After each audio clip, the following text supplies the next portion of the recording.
Hey everybody, hope you're having a great week this week. Today I want to talk about market timing and does it make sense? Can it be done? Can you turn that, I believe it was $1 would be something like $7 million in a balanced portfolio. And if you were able to avoid the worst days or worst months, it would be something like $5 billion.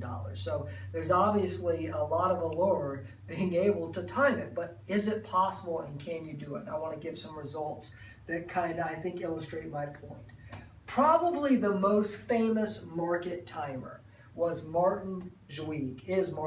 He ended up, was on, I think This Is Wall Street, or right before the 1987 crash. I think that Friday he was on the TV being interviewed. The next Monday, the market was down 25% in one day, at least the Dow Jones Industrial Average. So he became a very wealthy man. It was a very smart man and did very well. I think at one time he bought the most expensive piece of real estate in New York City back in like the mid-2000s. But if you look at what the performance of his actual investments have been, was since his 1987 about 6.73%, almost 20% less than what the S&P 500 had done. So not by any stretch very good performance.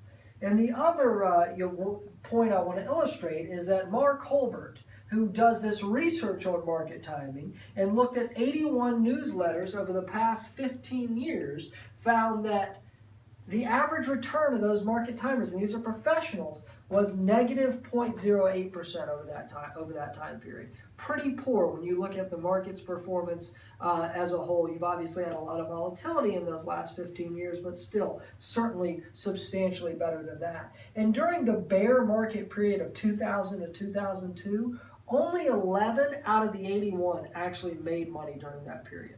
So if you think about that, so you've got this poor performance, and then you really aren't even getting any advantage out of it by missing the downside during bear market periods like that. There's really no advantage to it, or nothing to be said. And so what happens if in 1990 you put $100,000 in a diversified global equity portfolio tilted towards small in value? Your $100,000 would be worth $250,000. Well, in 1990, this globally diversified portfolio was negative 15%. So what if right at there you decided you missed that year, so you had 0% return in the 1990, but you weren't able to get back in until, say, 1993. Well, the difference is your $100,000 would be worth $780,000, almost $500,000 difference in what your bottom line would be, simply by, well, you would have avoided that 15% down year in a globally diversified portfolio. So thinking about, one, these professionals aren't able to do it.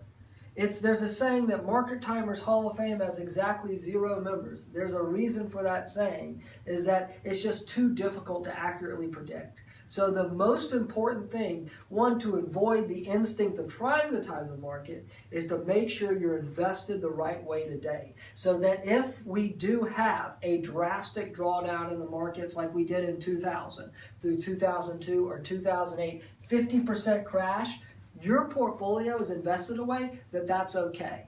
Most people don't want to stomach a 50% drawdown. They don't want to see their 1.2 million go to 600,000. Unless you're a very young person, you can't really afford to do that either. So that's why you have fixed income. And if you're invested the right way today, those market crashes are a lot easier to stomach, and you don't have to worry about guessing right and trying to make that bet and time the market. It'll ultimately pay off for you. Call us if you have more questions about this. Hope that you have a wonderful Thanksgiving as well. Number 770-984-2312. Bye.